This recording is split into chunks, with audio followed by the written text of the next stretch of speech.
19h45 à la télévision Labari. Messieurs, dames, bonsoir et bienvenue à cette nouvelle session d'information du mercredi 29 janvier 2020.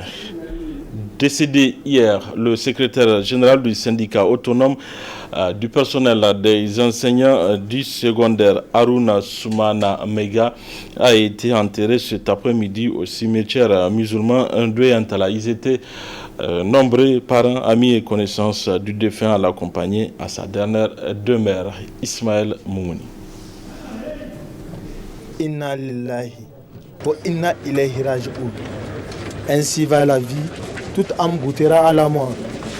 Haruna Soumana Maïga, enseignant de formation et secrétaire général du syndicat autonome du personnel d'enseignement secondaire, syndicaliste hors pair, a rendu l'âme. Et ce sont des centaines de gens qui ont tenu à accompagner la dépouille jusqu'à sa dernière demeure. Malgré leur tristesse, ses camarades lui ont rendu hommage. Maïga, au-delà des rapports syndicaux, est un proche parent à moi. Donc, est un grand frère, un guide, un ami. En tant que musulman, je prie Allah subhanahu wa ta'ala, le Tout-Puissant, de l'accueillir dans son paradis éternel et de nous donner, nous autres restants, la possibilité de le rejoindre aussi sur le droit chemin. Je garde un bon souvenir parce que Mega a tout donné, il nous a tout donné, il nous a tout appris parce que c'est notre aîné et c'est quelqu'un qui est très jovial et qui ne s'énerve pas et à chaque fois il est toujours pour un compromis entre tous les partenaires, que ce soit la partie gouvernementale ou bien entre nos syndicats. Il est de tout temps pour le raffermissement et également une synergie d'action entre les syndicats de tous les sous-secteurs, à savoir l'enseignement primaire, l'enseignement professionnel et l'enseignement secondaire. Nous gardons en lui vraiment un homme qui a tout fait, qui a tout donné, non seulement à ses élèves, mais également à nous autres syndicalistes. Il a beaucoup contribué vraiment au degré de syndicalisation vraiment de la jeunesse. Qu'Allah lui fasse miséricorde et l'accueille dans son paradis éternel. Excellent collaborateur, le défunt est également un bon chef de famille. Cet homme, vous l'avez connu, parce que c'est un grand syndicaliste qui a lutté pour l'école nigérienne et qui a continué toujours à donner ses preuves. Vraiment, on a perdu un grand homme syndicaliste rigoureux. Maïga, au-delà des relations syndicales, j'ai eu à le dire au début, est un grand frère dont les mots me manquent, pas parce qu'aujourd'hui il nous a dévancés, pour exprimer ce qui nous lie. Tout ce que je peux dire que Maïga était un grand frère, très proche pour moi. Professeur d'histoire géo au CS ZAM, le regretté était un grand syndicaliste du Cypras cause Niger, Sinaseb. Haruna Soumana Maïga laisse derrière lui une veuve et 4 enfants. Que son âme repose en paix. Amen. Ainsi va la vie. La grève d'un mois que le syndicat des enseignants du supérieur a déclenché ne passe pas inaperçu au sein de l'opinion. Et c'est le cas de Roufaï Amadou, président du collectif des ONG et associations pour la défense de l'éducation, qui a réagi dans ce reportage signé Ali Sissé Ibrahim sur les images de Alidou Brema. L'éducation est la base principale du développement d'une société. Aussi, beaucoup de Nigériens se demandent où se situe le nœud du problème dans la marche des universités publiques de notre pays. De dysfonctionnement en dysfonctionnement, la situation dans nos universités publiques est devenue préoccupante. En effet, le syndicat des enseignants du supérieur observe une grève d'un mois qui, somme toute, est préjudiciable aux étudiants de ces universités. Aussi convient-il de se demander un tel arrêt de travail de la part des enseignants est-il normal dans un pays au demeurant dernier en termes d'indice de développement humain? Face à cette situation, El Hadj Amadou Roufaï, président du collectif des ONG et associations de défense de l'éducation, réagit en ces termes. Nous ne sommes pas surpris de la grève des enseignants-chercheurs. Nous ne sommes pas surpris, c'est des habitués. Mais je pense bien, en bon raisonnement, les responsabilités sont partagées. Vous savez, tout tourne autour de 2 points. Les enseignants-chercheurs demandent la révision ou bien l'annulation d'une loi qui a été déjà promulguée par le président de la République. Et moi, à ma connaissance, la loi s'applique à tous. Il n'y a pas de super nigérien pour qu'on revienne sur une loi dont les enseignants-chercheurs ne sont pas contents. Ils ne sont pas des super nigériens. À ma connaissance, tous les Nigériens sont égaux. Là, vraiment, ils sont en train de perdre leur temps, à mon avis.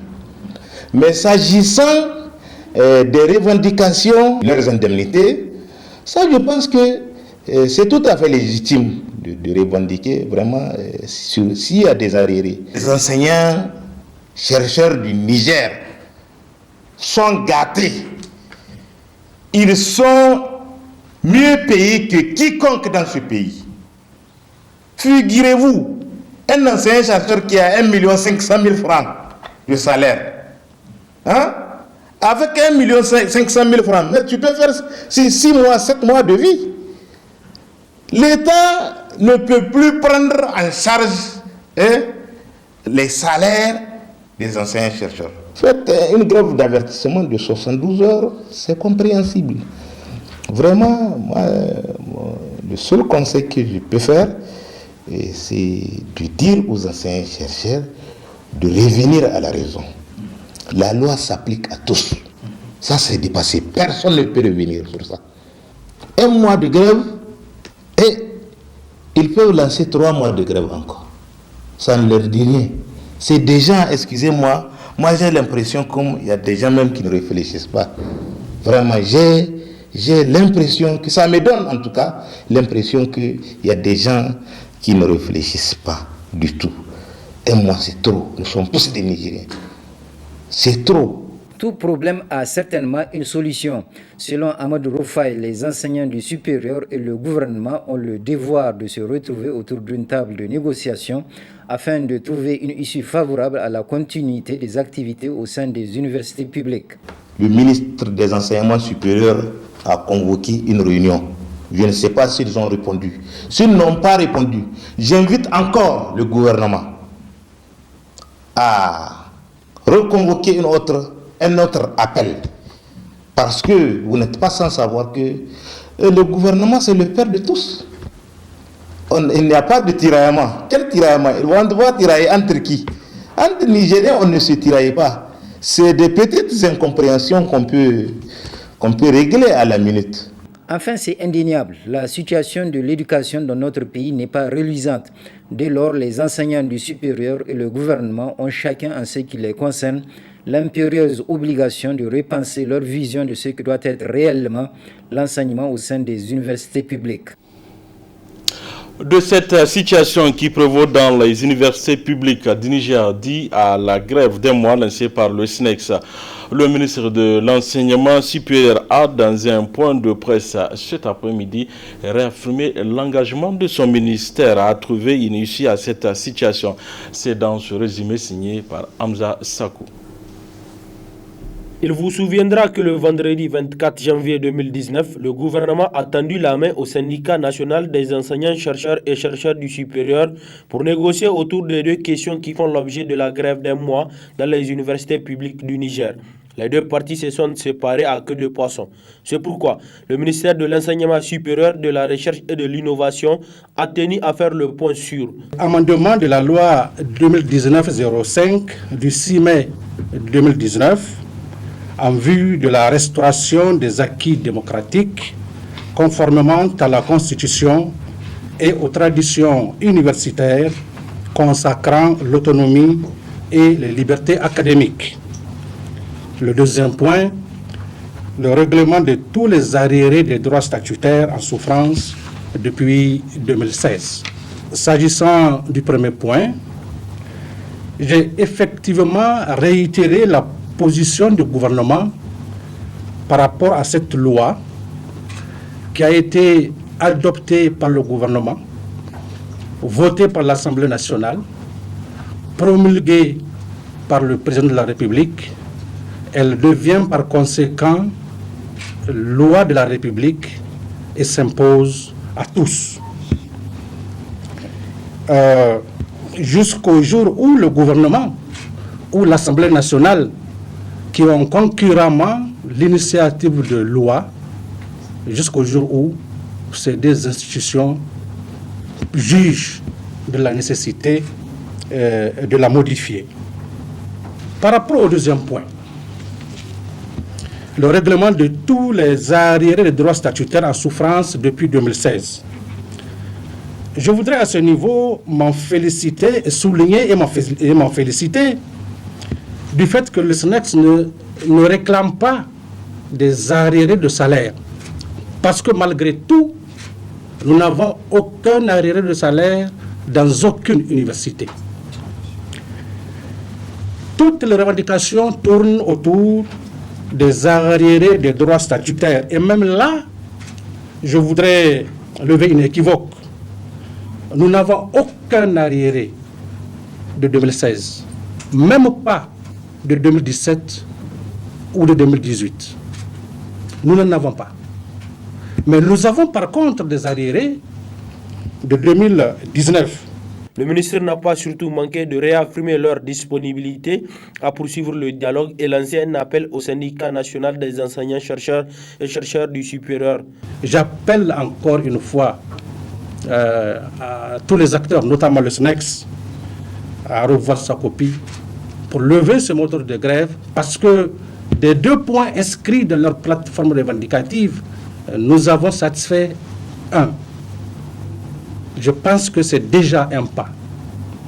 Et comme j'ai dit, nous sommes disposés à dialoguer sur toute question qui pourra nous avancer pour la promotion de notre système d'enseignement supérieur.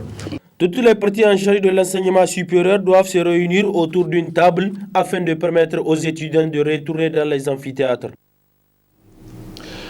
Restons dans ce même cadre où une assemblée a été tenue ce mercredi par les étudiants de l'université de Zender. Ils se sont réunis pour analyser la situation qui prévaut au sein de cette université, mais aussi dénoncer la fermeture du restaurant. Le reportage. Souffrant le martyre du bras de fer entre le gouvernement et le SNEX, les isolants des amphithéâtres et salles de cours, les étudiants de l'université de Zender se réveillent ce mercredi avec la décision de leur obstruer l'accès au restaurant universitaire. Des situations d'une profonde et inestimable frustration qui n'ont pas laissé insensible le comité exécutif de l'Union des étudiants nigériens à l'université de Zender qui s'est réuni d'urgence pour partager les informations avec le militant. Une trentaine de minutes pour faire passer à la loupe les deux mots qui riment sur leur vocable avec un calcul mesquin et honteux de partenaires qui ont relégué sciemment au second plan l'éducation. Vu que les cicatrices de la triste grève de l'année dernière sont toujours fraîches, les étudiants tirent sur la sonnette d'alarme. Nous avons compris leur jeu. Ils voulaient nous faire répéter la même histoire que l'année passée, qui nous a fait coûter beaucoup. Beaucoup, pourquoi? Parce que beaucoup de nous, parmi nous, ont perdu une année. Beaucoup parmi nous ont perdu des brousses. Beaucoup de nous ont connu beaucoup de conséquences par rapport à la grève de l'année passée. Et que cette année, surtout quand la grève avait commencé avec un mot d'ordre d'un mois, prochainement on ne sait pas qu'est-ce que ça va donner. Et les gens ont gardé le silence, ils ont gardé leur manière laxiste de regarder les choses, se gâter, se détériorer davantage. Et c'est en ce temps-là ils vont venir pour nous brandir des réformes inutiles, des rattrapages. Si les gens peuvent cautionner un mois, je pense que c'est vraiment dangereux. Ils doivent revoir leur démarche. À cette privation de cours vient s'ajouter celle de prestations sociales avec la fermeture du restaurant. Une décision récidiviste qui attise la colère du comité exécutif gérant des naturels confiants, usé de toutes les voies pour imposer le respect de principes à ses partenaires. Par rapport à la question sociale, que nous voyons comme étant un enfoncement davantage du couteau dans une plaie. Hier, le directeur Kourou aussi était sorti, tellement que les gens, on ne sait pas de quel bois il s'est fait chauffer dans ce pays. C'est permis aussi, il a eu le kilo de faire fermer le resto de l'université de Zender. Pour motif que les étudiants ont réclamé à ce qu'on améliore la prestation. Donc tout ce qui est malheureux, c'est ce qui est respecté dans ce pays. Il n'y a que des arrêtés qui imposent du malheur qu'il faut respecter. Je pense qu'on va commencer à apprendre aux gens le respect des principes. Nous avons demandé à notre base de se préparer conséquemment, que ce soit sur la question académique, que ce soit sur la question sociale. On ne va plus faire cadeau à qui que ce soit. Chez les étudiants de l'université de Zender, la frustration est désormais d'un double degré. Attendant le retour de leurs enseignants en grève depuis le 20 janvier, leurs rapports avec le service Kourou sont étendus depuis la cessation de prestations du restaurant, décidée aux heures qui ont succédé, l'incident venant verser de l'huile sur le feu.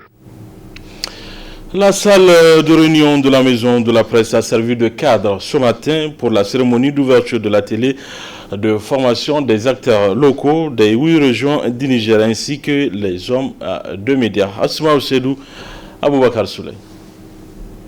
Faciliter la compréhension des principes et règles novateurs qui fondent le budget, programme et la planification axée sur le droit des enfants et jeunes aux acteurs locaux, c'est promouvoir la citoyenneté active. Tel est le thème retenu pour le présent atelier initié par le réseau des organisations pour la transparence et l'analyse budgétaire ROTAB en collaboration avec l'ONG EPAD Niger, une ONG qui lutte pour le droit des enfants et des jeunes en général. Les dernières statistiques montrent à suffisance que 58,2% de notre population a moins de 18 ans.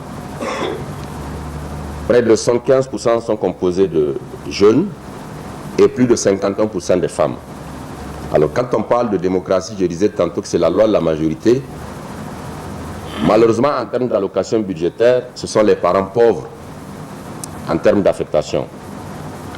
Or, la bienveillance d'un État a comme paramètre son engagement à consacrer des allocations conséquentes dans les secteurs sociaux de base. Un atelier soutenu par l'ambassade des États-Unis au Niger. Bien que l'ambassade des États-Unis soit fière de soutenir ce projet sur la promotion du dialogue et de la transparence, il s'agit avant tout d'un projet conçu par des Nigériens pour les Nigériens. Et plusieurs activités sont prévues avec l'Assemblée nationale, le ministère des Finances, le Conseil supérieur de la communication, l'IETI, Initiative pour la transparence de l'industrie extractive. Plusieurs objectifs sont visés à travers le présent atelier à réaffirmer le ROTAB. Le Niger est entré dans la démarche de budget programme. Donc c'est une réforme communautaire à travers 6 directives que l'État du Niger a décidé d'appliquer le budget programme. Et ce budget programme est méconnu du grand public. Le résultat attendu, c'est qu'une fois à la fin de cet atelier, que les participants soient en mesure de maîtriser les concepts, les principes et les règles, les innovations du budget programme et aussi qu'ils puissent appréhender la planification axée sur le droit des enfants. Au finish, nous souhaiterons donc avoir un citoyen actif, capable de revendiquer ce droit, capable de lire le budget et capable de poser les revendications qui sied face au gouvernement pour prendre les droits des citoyens en charge. Une initiative saluée par le secrétaire général adjoint de l'arrondissement communal Niamey 2 dans son discours d'ouverture. À l'instar des autres régions de notre pays, l'honneur revient aujourd'hui à la région de Niamey d'abriter cette initiative qui entre dans le cadre des grandes réformes en matière de finances publiques, conformément aux nouvelles directives de l'Union économique et monétaire ouest-africaine.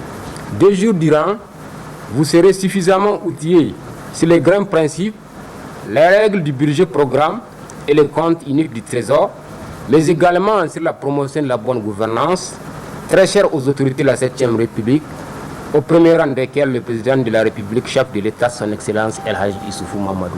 Je fonde un grand espoir qu'au sortir de ces assises, que les acteurs vont s'approprier des différents modules qui leur seront exposés.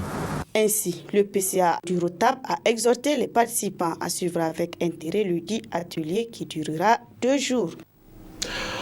Le volet reportage de cette édition porte sur l'activité du jardinage exercée par plusieurs femmes dans la commune de Niamey, une initiative des autorités municipales, nous rapporte Nafisa Touzakou et Chebou Gisso. Issus de 5 quartiers du 2e arrondissement de la ville de Niamey, à savoir Lazare Nord, Nord Fesso, Bani Zumbu Pompodo, Cité des Pités et Danzamkwara, ces braves femmes exercent ce métier de jardinage depuis près de 3 mois. Un métier qu'elles exercent avec courage et abnégation, une façon de lutter contre le chômage. On a planté de la salade, de la tomate, des oignons, choux et de l'ail. C'est uniquement le moringa qui ne se développe pas. Cette activité a apporté un plus dans nos vies car ça a lutté contre le chômage et ça va permettre aux autres femmes de nous emboîter le pas. Cependant, dans la pratique de cette activité, ces femmes sont confrontées à plusieurs difficultés qui constituent des obstacles pour le développement des cultures. On a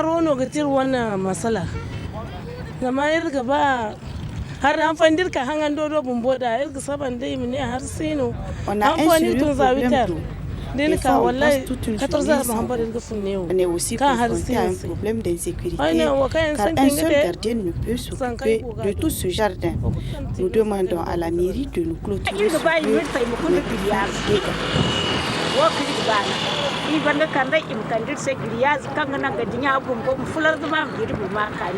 Il revient donc aux autorités municipales initiatrices de cette activité de prendre toutes les dispositions pour doter ces femmes des outils nécessaires pour le bon déroulement de leur plantation.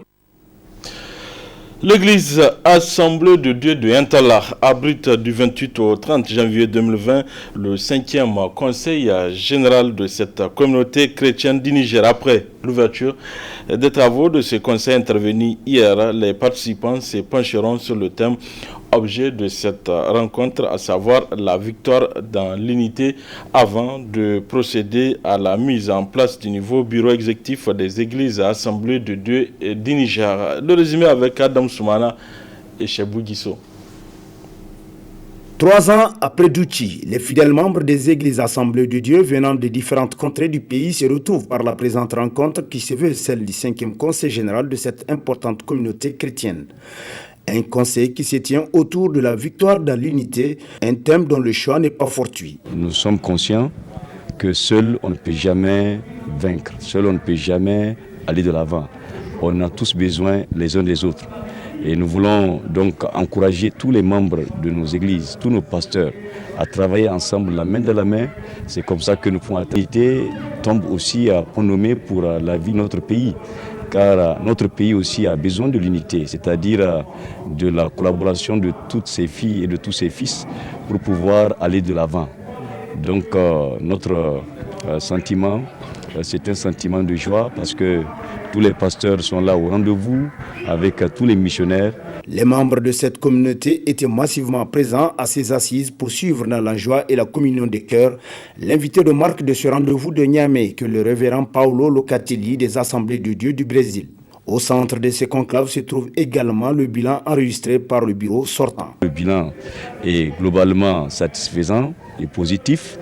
Bien sûr qu'il y a toujours des choses qui restent à faire, mais nous avons enregistré les véritables progrès. Sur le plan spirituel, notre objectif est d'amener l'Église à aimer beaucoup plus la parole de Dieu, à aimer beaucoup plus la prière et à mener beaucoup plus une vie de sainteté.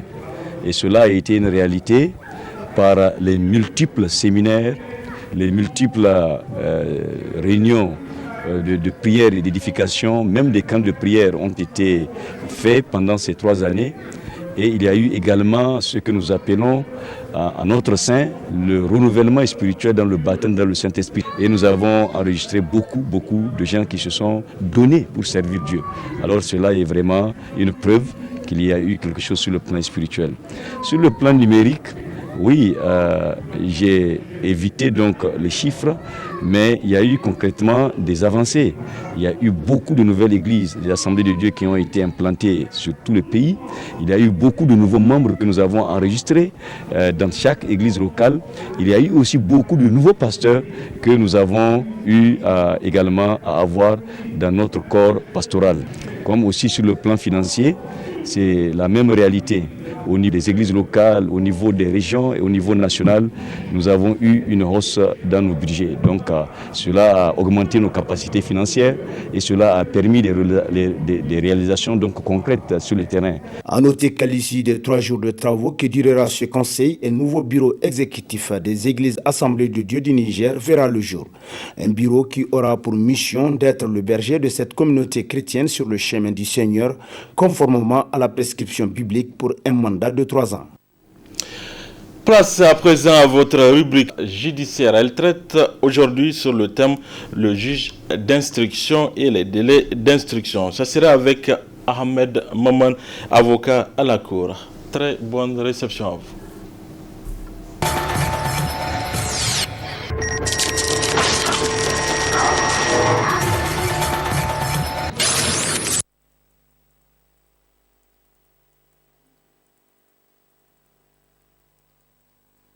Juge d'instruction, comme vous le savez, en matière pénale, il y a une séparation des fonctions, notamment la fonction de poursuite qui est réservée au ministère public, la fonction d'instruction qui est réservée au juge d'instruction et à la chambre d'accusation, et la fonction de jugement qui est réservée aux cours et tribunaux qui sont chargés de juger. Maintenant, relativement à la fonction du juge d'instruction qui est chargé d'instruire l'affaire à charge et à décharge, il est aussi encadré dans des délais en matière de détention, en matière de demande de liberté provisoire, en matière aussi de délai d'appel relativement aux ordonnances qu'il sera amené à prendre. Donc, sans m'attarder sur certains éléments de délai et tout, je vais m'attarder seulement sur les 3 points, notamment sur la détention préventive, la liberté provisoire et sur les délais d'appel. Donc, par rapport à la détention provisoire ou préventive, comme vous le savez, le principe, c'est la liberté et la détention, l'exception. Donc, normalement, il y a des conditions pour que le juge d'instruction puisse placer en détention injusticiable un inculpé. À partir du moment où il n'y a pas en tout cas, il n'y a aucune crainte que l'inculpé puisse exercer une pression sur des témoins ou sur des victimes, ou à partir du moment où il ne peut pas se soustraire, en tout cas à la justice quand le juge aura besoin de lui, ou à partir du moment aussi, ce n'est pas un moyen pour le juge de conserver des preuves ou que l'infraction ne continue pas en tout cas à se commettre, où il n'y a pas de trouble à l'ordre public. Normalement, le juge doit éviter de placer en détention l'inculpé à partir du moment où il y a des garanties suffisantes de représentation. Maintenant, dans l'autre cas où le juge est amené à placer en détention un inculpé, c'est que là aussi le juge est encadré dans des délais bien déterminés. Par exemple, quand il s'agit d'une infraction dont la condamnation est inférieure ou égale à 3 ans, la détention ne doit pas excéder 6 mois de détention. Et là, le juge est obligé d'instruire son affaire, donc le dossier, dans ce délai. Mais dans les autres cas aussi en matière correctionnelle, donc le juge peut toutefois proroger ce délai de 6 mois, mais une seule fois. À partir du moment où nous ne sommes plus dans ce cas de figure de 3 ans ou de moins de 3 ans, le juge il place un détenu, un inculpé, pour un délai de 6 mois renouvelable seulement une seule fois. Alors qu'en matière criminelle, c'est un délai de 18 mois qui est reconnu au juge en matière de détention préventive. Et toutefois aussi, ce délai peut être prorogé, mais sans pour autant que ça excède 12 mois de prorogation. Donc voilà pour ce qui est de délai de détention qui sont prévues par la loi, notamment en matière correctionnelle et en matière criminelle, quand le juge est amené à placer en détention les inculpés. Donc, en dehors de cet aspect, il faut évoquer la question des délais, où le juge d'instruction aussi est astreint à respecter certains délais, notamment en matière de demande de liberté provisoire. Parce qu'un inculpé ou son conseil peut toutefois formuler une demande de mise en liberté provisoire qu'il dépose chez le juge d'instruction. Là, le juge d'instruction qui est saisi d'une requête aux fins de mise en liberté provisoire, il est tenu de se prononcer dans les 10 jours qui suivent la communication du dossier au parquet, donc au procureur de la République.